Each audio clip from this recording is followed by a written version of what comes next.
Welcome. Today we're diving into project charters, the key to project success.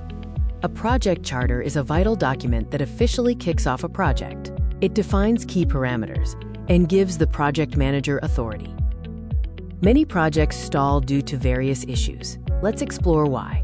Unclear goals, scope creep, stakeholder conflicts, and unclear responsibilities. Let's delve deeper into what a project charter is and why it's important. Official permission to start, sets direction, empowers the manager, single source of truth. Now let's look at the key sections of a project charter, starting with part 1, project name/purpose, business case, high-level SMART goals, key deliverables.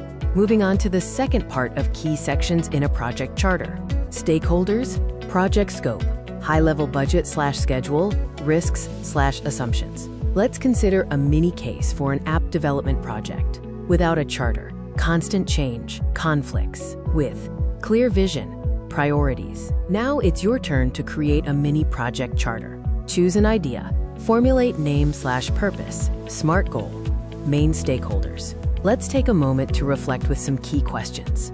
How does it avoid problems? Risks without it? Useful? Most important section? Let's summarize the key takeaways from today's discussion. Official start plus clarity defines elements, reduces risks, increases success. We encourage you to share your ideas and insights. Project idea, SMART goal, stakeholder in comments, discuss, like, learn.